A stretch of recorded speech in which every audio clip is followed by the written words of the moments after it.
Hello guys, have a nice day. आज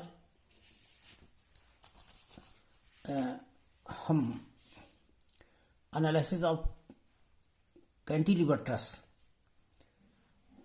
के बारे में बताने जा रहे हैं और इसमें हम मेथड ऑफ जॉइंट्स विधि का प्रयोग करेंगे। तो इसके लिए एक एग्जाम्पल, न्यूमेरिकल एग्जाम्पल हम लेते हैं। तो न्यूमेरिकल एग्जाम्पल देखिए, एक ये कैंटिलीवर ट्रस है। ये दीवार के साथ दो बिंदुओं ए और बी पर संबद्ध है, जुड़ी हुई है और इसका ये हिस्सा दाहिनी तरफ का ओवरहैंग कर रहा है। इस ट्रस में 1, 2, 3, 4, 5, 6 मेंबर हैं।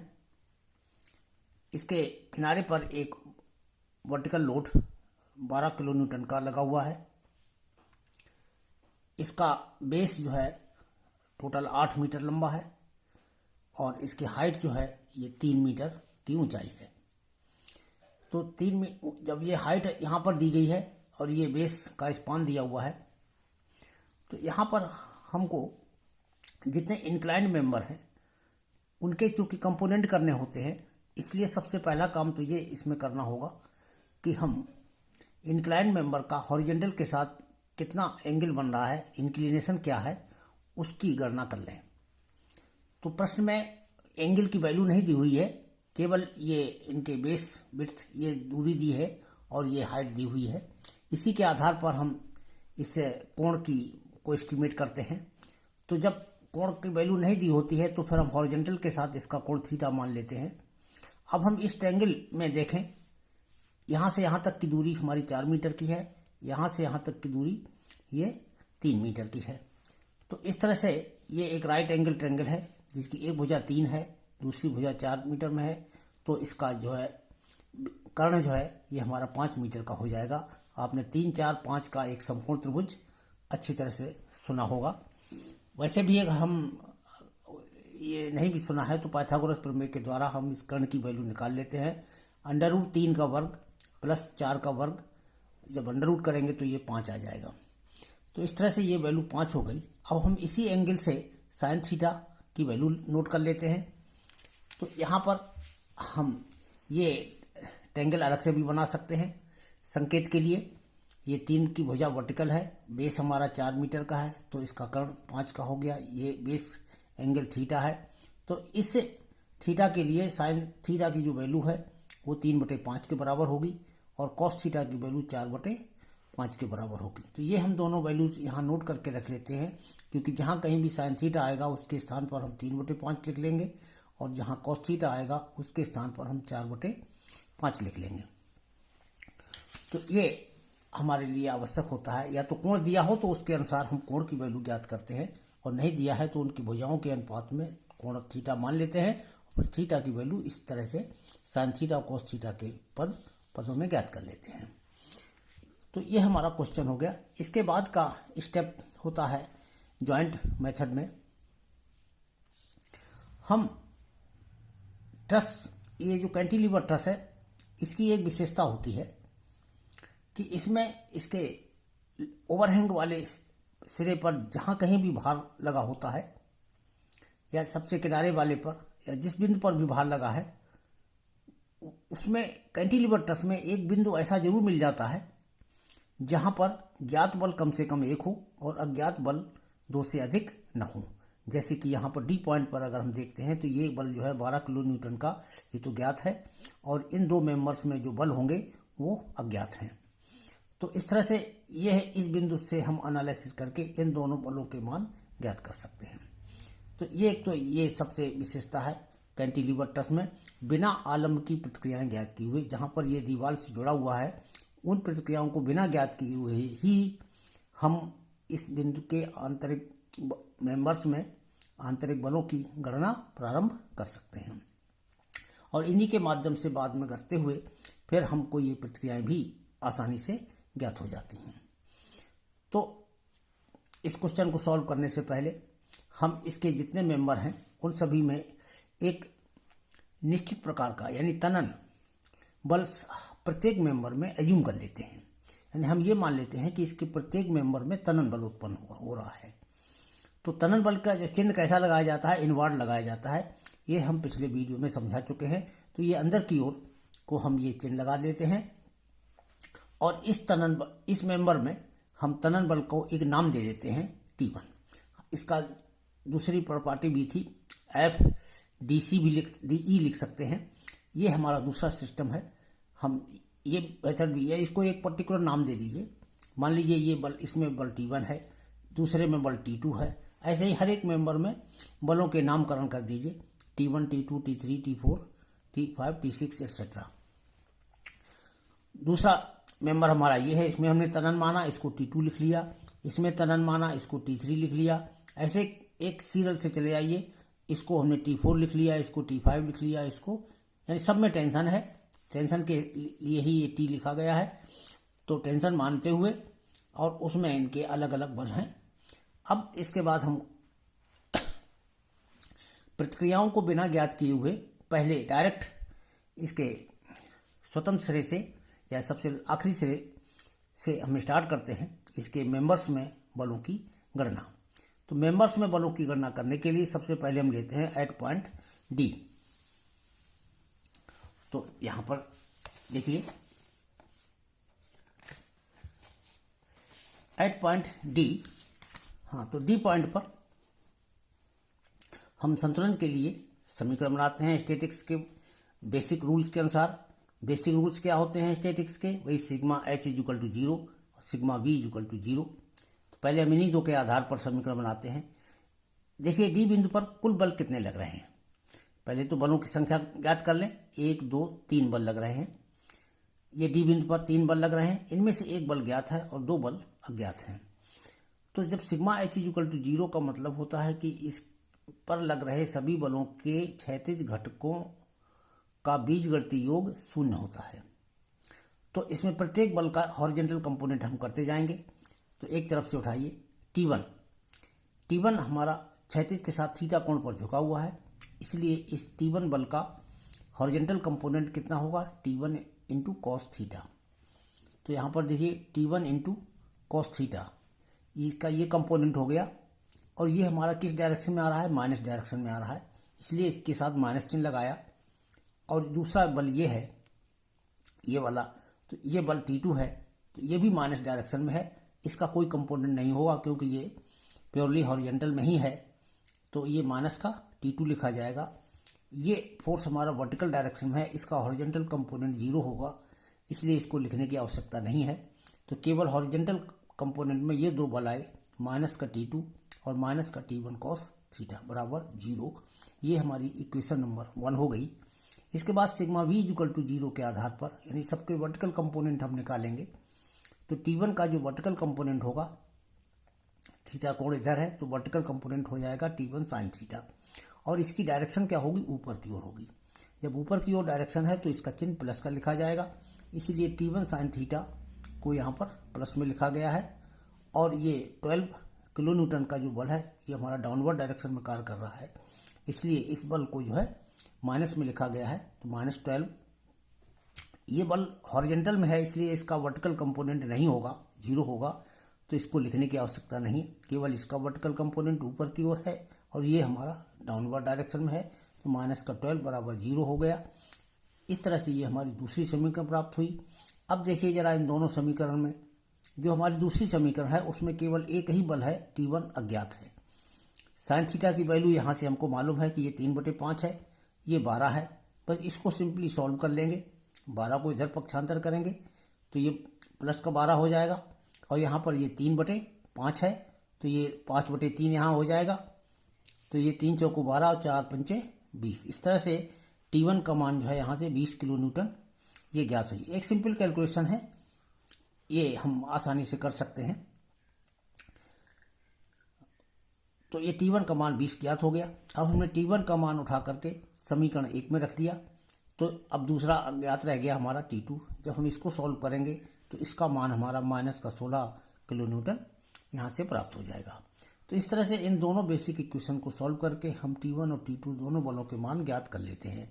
यानी इस बिंदु पर देखिए ये बल ज्ञात था, ये दोनों बल अज्ञात थे, यहाँ T1 और T2 के मान हमने इन समीकरणों को सॉल्व करके ज्ञात कर लिए हैं। इसका मतलब ये दोनों बल अब हमको ज्ञात हो गए। जब ये T1 और T2 बल ज्ञात हो गए, अब इसके पास में D के पास में कौन से दो बिंदु हैं, एक तो C है और दूसरा E है। तो पहले हम C पर देखते हैं कि C पर कितने बल हैं। T2 हमारा ज्ञात है बल, कम से कम एक बल ज्ञात होना चाहिए, तो एक बल ज्ञात हो गया है T2। और ये T3 अज्ञात है और T4 अज्ञात है। तो अज्ञात बलों की संख्या 2 से ज़्यादा नहीं है, इसलिए हम बिंदु C को ले सकते हैं। तो अब इसके बाद बिंदु C पर समीकरण बनाएंगे।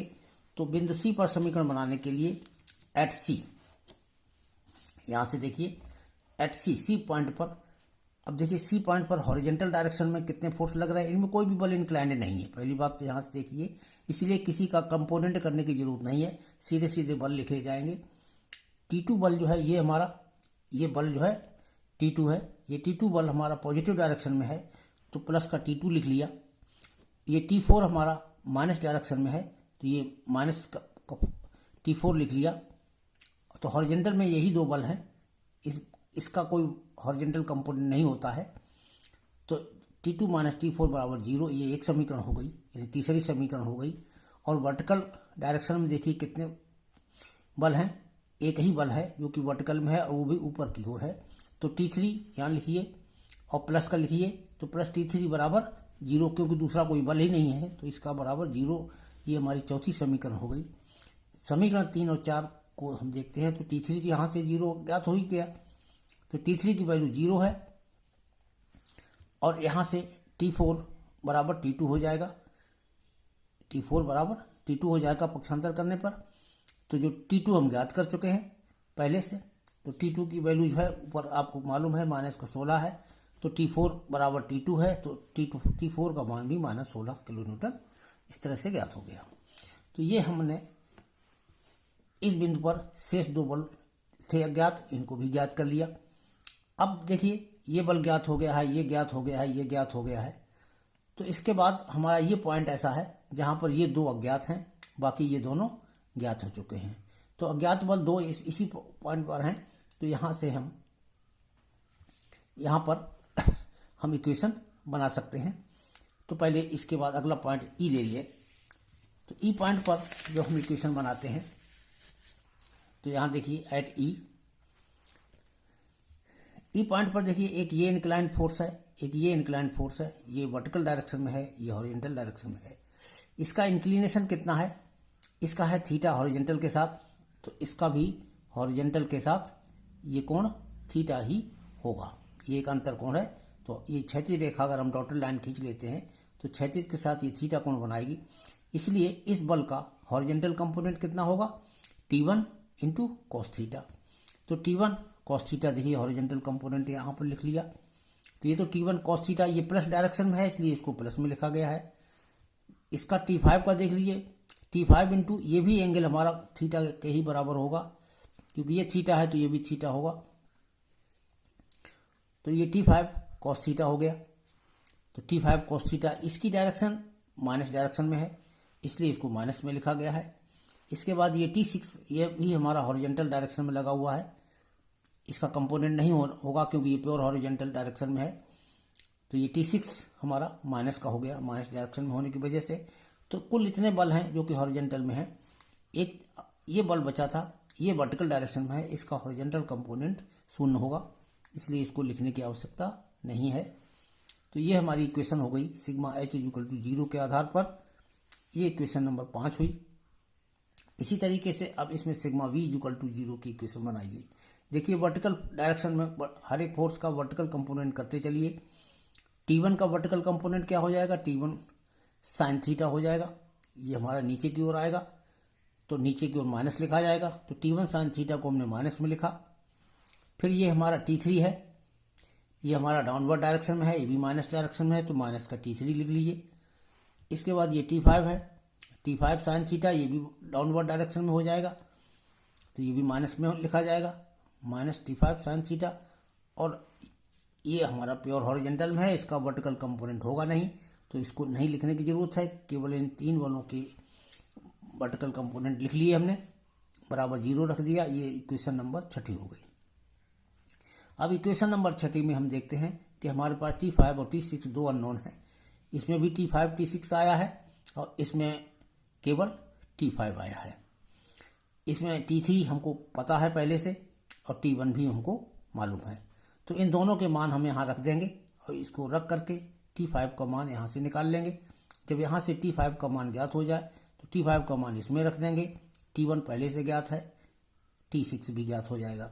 तो इस तरीके से जब हम दोनों समीकरण को हल करते हैं तो हल करने पर हमें प्राप्त होता है T5 बराबर -20 किलो न्यूटन। T5 का मान -20 किलो न्यूटन प्राप्त होता है और T6 का मान जो है 32 किलो न्यूटन प्राप्त होता है। इस तरह से T6 भी ज्ञात हो गया। अब आप देखिए इसमें 6 मेंबर थे, T1, T2, T3, T4, T6 और 6 मेंबर के ये बल ज्ञात हो गए। तो ट्रस के आंतरिक मेंबर्स में जो इंटरनल फोर्सेस हैं उनकी वैल्यूज हमने ज्ञात कर ली। कुछ मान इसमें प्लस में आए हैं, कुछ मान इसमें माइनस में आए हैं। जो वैल्यूज प्लस में आई हैं उनमें तनन उत्पन्न हो रहा है, जो वैल्यू माइनस में आई है उनमें संपीड़न उत्पन्न हो रहा है, वो कंप्रेशन में है, और जो प्लस में है वो टेंशन में है। इसके बाद अब हमारे पास बचता है इस कैंटिलीवर के जो दीवार पर जिन बिंदुओं से ये संबद्ध है उन बिंदुओं पर इसकी प्रतिक्रियाएं क्या हैं। तो पहले हम ए बिंदु पर देखते हैं। ए बिंदु से हमारा एक मेंबर ट्रस का जो कनेक्ट हो रहा है, ट्रस का केवल एक मेंबर आकर के ए बिंदु से जुड़ रहा है। तो इस बिंदु पर जो यहाँ पर बल है ये T6 के बराबर है इस डायरेक्शन में। अगर हम ए बिंदु, चूंकि बिंदु ए संतुलन की अवस्था में है इसलिए इसकी प्रतिक्रिया जो है इसी बल के बराबर होगी और इसी के विपरीत दिशा में होगी। ये बल अगर इधर को कार्य कर रहा है तो ये इधर को कार्य करेगा। तो इस तरीके से ये हमारा ए की वैल्यू या RA प्रतिक्रिया ज्ञात हो जाती है। तो RA बराबर T6 के हो जाएगा। तो जो T6 की वैल्यू है वही हमारी RA की वैल्यू हो जाएगी। तो इस तरह से RA हमको ज्ञात हो गया। अब आइए इस बिंदु पर। इस बिंदु पर देखिए ये दो मेंबर आके कनेक्ट हो रहे हैं, दो मेंबर कनेक्ट हो रहे हैं। इसके साथ एक और चीज देख लीजिए कि T4 और T5 की वैल्यूज कैसी आई हैं। T5 तो हमारा माइनस में आया और T4 भी माइनस में आया। इसका मतलब इसमें कंप्रेशन है और इसमें भी कंप्रेशन है। तो ये तो हमने चूंकि माना था इसमें कि टेंशन है इसलिए चिन्ह बाहर की ओर लगे हुए हैं, लेकिन इनकी एक्चुअल वैल्यू जो है यहाँ पर कंप्रेशन है। कंप्रेशन के कारण ये चिन्ह किधर होने चाहिए, बाहर की ओर, यानी इधर की ओर, यानी इस बिंदु की ओर होने चाहिए, ये बिंदु की ओर होने चाहिए। तो इसके लिए हम एक एक्चुअल डायग्राम इसका दोबारा फ्री हैंड बना सकते हैं जल्दी से। तो यहाँ पर हमने देखिए उसी डायग्राम को दर्शाया हुआ है। ये इसका एक्चुअल डायग्राम है। ये इसमें फोर्स इधर को लग रहा था, इसमें हमने इसको रिवर्स कर दिया। और इसी तरह से इसका फोर्स है, ये पहले इसमें बाहर को था, ये भी अंदर की ओर हो। ये हमारे वास्तविक प्रतिबल है। तो चलिए हमारी जो समीकरण बननी, संतुलन की समीकरण बनेगी वो हमारी इसी तरह से बनेगी। ये हमारा बी बिंदु है, इस पर ये दो बल कार्य कर रहे हैं। इन बलों के कारण ही यहाँ पर कोई प्रतिक्रिया होगी। तो ये प्रतिक्रिया निश्चित रूप से ना तो इस बल की सीध में होगी और ना ही इस बल की सीध में होगी। इन दोनों का परिणामी जो की डायरेक्शन जो होगी उसी की सीध में इनकी प्रतिक्रिया कार्य करेगी। तो प्रतिक्रिया को हम एज्यूम कर लेते हैं कि मान लो प्रतिक्रिया इस डायरेक्शन में है। अब प्रतिक्रिया का जो चिन्ह हमने ऊपर की ओर माना है, इसको देखिए हम एक रफली ये देखते हैं कि ये ट्रस अगर ऐसे बनी हुई है और इस पर यहाँ पर बल लगाया गया है तो इस ट्रस की टेंडेंसी क्या होगी, इस तरह से नीचे की ओर को रोटेट करेगी। ये नीचे की ओर दबना चाहेगी, तो नीचे की ओर जब दबेगी तो इसका ये सिरा जो है दीवार को दबाएगा, दाब डालेगा, और ये सिरा बाहर आने का प्रयास करेगा, इसलिए इसमें खिंचाव उत्पन्न होगा। तो ये तो निश्चित है कि इसमें खिंचाव उत्पन्न होगा। ये इस बिंदु को बाहर को खींच रहा होगा और ये इस बिंदु पर जो है ये दोनों मेंबर इसको दबा रहे होंगे नीचे को। तो इसलिए प्रतिक्रिया जो है इसकी ऊपर की होगी, दीवार पर जो रिएक्शन होगी अपवर्ड डायरेक्शन में होगी। फिर भी हम इसको इस डायरेक्शन में अगर मान लेते हैं और अगर ये वास्तव में इसकी दिशा कोई और भी है तो ये अपने आप ही कैलकुलेशन से H और B की वैल्यू प्लस या माइनस में चेंज होके आ जाती है। तो फिलहाल हमने ये मान लिया कि RB माना इस डायरेक्शन में काम कर रहा है। तो RB चूंकि इंक्लाइंड है तो यहाँ पर हम RB के दो कंपोनेंट एज्यूम कर लेते हैं। RB का एक हॉरिजॉन्टल कंपोनेंट, इसको हम कैपिटल H मान लेते हैं, और RB का जो वर्टिकल कंपोनेंट है इसको हम वी मान लेते हैं। तो आर बी के स्थान पर हम इसके दो कंपोनेंट लिख लेते हैं, एक एच हॉरिजॉन्टल कंपोनेंट, एक बी। तो अब इस पर देखिए, एक बल ये कार्य कर रहा है, एक बल ये कार्य कर रहा है और दो बल ये लगे हुए हैं। बिंदु बी के संतुलन के लिए हम समीकरण बना लेते हैं। वो यहां देखिए, एट बी पॉइंट पर जब हम समीकरण बनाएंगे तो देखिए एच हमारा किस डायरेक्शन में है, ये प्लस डायरेक्शन में है, तो एच को हमने प्लस में लिख लिया। इसके बाद ये T4 देखिए, ये भी हमारा प्लस डायरेक्शन में है, इसको प्लस लिख लिया। और T5 कॉस थीटा इसका हॉरिजॉन्टल कंपोनेंट, तो T5 कॉस थीटा ये भी हमारा प्लस डायरेक्शन में है, इसको भी प्लस में लिख लिया। तो ये हमारे सभी बलों के हॉरिजॉन्टल कंपोनेंट हो गए। इनकी वैल्यू 0 के बराबर रख लीजिए, ये अगली इक्वेशन हो गई 7। और इसके बाद वर्टिकल कंपोनेंट को देख लीजिए, ये वर्टिकल कंपोनेंट V हमारा ऊपर की ओर है, तो V को प्लस लिख लीजिए। इस जो ये क्षैतिज बल था इसका तो वर्टिकल कंपोनेंट 0 हो जाएगा। ये इंक्लाइन फोर्स है, इसका वर्टिकल कंपोनेंट हो जाएगा T5 साइन थीटा। तो T5 साइन थीटा यहाँ लिख लिया, इसका भी कंपोनेंट वर्टिकल डायरेक्शन में जाएगा। वर्टिकल डायरेक्शन की वजह से इसको प्लस में लिखा गया है। तो V plus T5 sine theta is equal to 0। इन दोनों समीकरण को हल करके हम H और V के मान ज्ञात कर लेते हैं। क्योंकि बाकी T5 सब हमको मालूम है, साइन थीटा कोस थीटा ज्ञात है, तो यहाँ से H और V दोनों कैलकुलेट हो जाएंगे। ये कैलकुलेट करने पर हमने पाया कि H का मान 32 आया है और V का मान 12 आया है, 12। जब H B हमको ज्ञात हो गए तो फिर RB कैसे ज्ञात किया जाता है। RB के लिए एक सिंपल फार्मूला है, RB बराबर √H² प्लस B², वही क्षैतिज घटक का स्क्वायर प्लस ऊर्ध्वाधर घटक का स्क्वायर। तो ये दोनों के H² प्लस B² से हमारी RB प्रतिक्रिया ज्ञात हो जाएगी। तो ये तो सिंपली सॉल्व करके हमारी ये प्रतिक्रिया अप्रॉक्सीमेट 34 किलो न्यूटन के प्राप्त हो गई है। अब इसके बाद एक काम और शेष रह जाता है कि ये हमारा RB प्रतिक्रिया है, ये कितने कोण पर झुकी हुई है, इसका इंक्लिनेशन कितना है। तो इंक्लिनेशन या तो हम क्षैतिज से निकाल सकते हैं या इसका वर्टिकल से निकाल सकते हैं। तो यहाँ देखिए, हमको दीवार के साथ इसका इंक्लिनेशन बताना चाहिए, क्योंकि ये ज़्यादा सुविधाजनक होता है। दीवार का फेस जो है, इसके फेस से कितने कोण पर ये रिएक्शन कार्य कर रही है। तो हम इस कोण को अल्फा मान लेते हैं कि मान लीजिए RB प्रतिक्रिया अल्फा कोण पर इंक्लाइन है। तो इसके लिए हम एक छोटा सा फिगर यहाँ बना ले। देखिए V हमारा वर्टिकल डायरेक्शन में है, तो V को वर्टिकल में दिखा दीजिए, और H हमारा हॉरिजॉन्टल डायरेक्शन में है, और H और V का परिणामी RB ये यहाँ पर है, ये इस डायरेक्शन में है। तो H हॉरिजॉन्टल में इस दिशा में है और V वर्टिकल डायरेक्शन में है। इन दोनों का परिणामी ये हो गया। अब वर्टिकल के साथ इसका कोण थीटा अगर माना है, तो ये अगर थीटा है तो tan थीटा बराबर क्या हो जाएगा, कोण के सामने वाली भुजा लंब कहलाएगी, लंब बटे आधार, तो H/B हो जाएगा। तो यहाँ से tan अल्फा बराबर H/B लिखा जाएगा। H/B की वैल्यू रख दीजिए 32/12। इसको जब हमने सॉल्व किया कि कोण अल्फा बराबर यहाँ से कितना हुआ, tan इनवर्स 32/12 करेंगे, कैलकुलेटर से सॉल्व करेंगे तो ये 69.44 डिग्री ये प्राप्त होगा। यानी दीवार के साथ ये प्रतिक्रिया हमारी 69.44 डिग्री के एंगल पर झुकी हुई है। तो इस तरीके से इस कैंटिलीवर के सभी मेंबर्स में बलों की गणना हो गई, और उसके साथ ही साथ दीवार के जिन दो बिंदुओं पर ये संबद्ध है उन बिंदुओं पर प्रतिक्रियाएं भी हमने ज्ञात कर ली। तो ये हमारा क्वेश्चन कंप्लीट हो जाता है। हाँ, कभी कभी कैंटिलीवर ट्रस में ट्रस के मेंबर्स में बल नहीं पूछे जाते हैं, और ये केवल पूछ दिया जाता है कि इसकी दीवार पर जो आलम्ब है उनकी प्रतिक्रियाएं केवल ज्ञात करो। मेंबर में बल पूछे ही नहीं गए हैं, तो हम मेंबर में बल बिना ज्ञात किए तब हमको प्रतिक्रियाएं ज्ञात करनी होंगी। तो उस केस में इसको हल करने का दूसरा होगा प्रतिक्रियाएं, क्योंकि उस केस में क्या है, हमको करना पड़ेगा इस पूरी ट्रस को एक सॉलिड बॉडी मान लेंगे, एज्यूम कर लेंगे। अब इस पर एक बल ये कार्य कर रहा है, एक बल ये, इसके तो हम उसी तरह से घटक HB मान लेंगे। तो एक इस हिसाब से हम यहाँ कह सकते हैं कि यहाँ दो बल हो गए, एक H और एक B, और एक ये प्रतिक्रिया RA यहाँ पर, तो ये 3 बल हो गए, और एक दिया हुआ बल 4 हो गया। इन 4 बलों के अधीन ये ट्रस पूरी संतुलन की अवस्था में है और इसी में हम सिग्मा H इक्वल टू 0 से एक समीकरण बनाएंगे, एक सिग्मा V इक्वल टू 0 से समीकरण बनाएंगे और एक सिग्मा M इक्वल टू 0 से समीकरण बनाएंगे।